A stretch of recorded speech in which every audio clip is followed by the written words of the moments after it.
Hi, I'm going to read Pinkalicious and the cupcake calamity. One Sunday morning, we saw a huge crowd outside Mr. Swizzle's ice cream shop. I stopped to see what was happening. "Step right up, folks," Mr. Swizzle called. Behind him was a pink curtain. "Prepare your taste buds," said Mr. Swizzle. "Dessert is about to be served." He lifted the curtain. The crowd gasped. Right in front of me was the biggest, fanciest machine in the world. Lights were flashing, gears were turning. It hummed, buzzed, and beeped. "Behold," said Mr. Swizzle, "my cupcake Creomatic. Just add $1 and your cupcake will bake right on the spot." I couldn't wait to try it. "Me first," I said. I ran to the machine and put in my $1. I chose a strawberry cupcake with pink frosting and pink sprinkles. I pressed the green button. Nothing happened. "Bake," I said, pressing again. But no cupcake came out. "Let me try," said Allison. One after the other.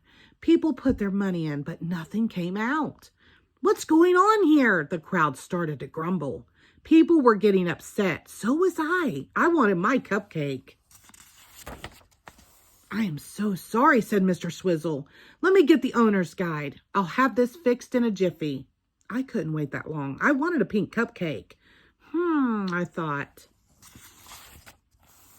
I looked hard at the machine. I walked around to the back. There was a little door big enough to squeeze through. So I did. The cupcake Creomatic was amazing inside. Mixing bowls roared as batter stirred. Sprinkles and frosting drizzled everywhere. I started poking around. The batter was blending nicely. It tasted good too. There were bilts full of cupcake wrappers, all ready to be filled. I swapped out the plain ones for ones with polka dots. Then I saw that only half of the machine was working. The mixers weren't pouring batter into the wrappers. "There must be a power switch in here somewhere," I said to myself. I looked up and there it was.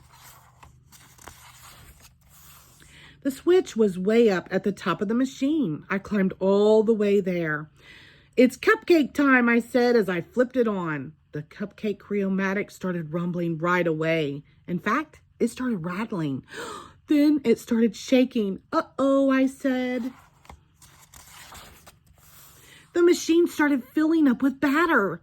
"I want to eat a cupcake," I said, "not be a cupcake." Something was definitely wrong. The machine shook from side to side. The walls were starting to crack. "What is going on?" I cried. Boom! The next thing I knew, I was outside again. The walls of the machine had fallen down around me. I was sitting on top of the world's biggest cupcake. "Pinkalicious!" cried Mr. Swizzle. "What are you doing up there? Are you okay?" I blinked. I smiled. "Yes, I am perfect. In fact, I couldn't be better," I said. The crowd roared with laughter.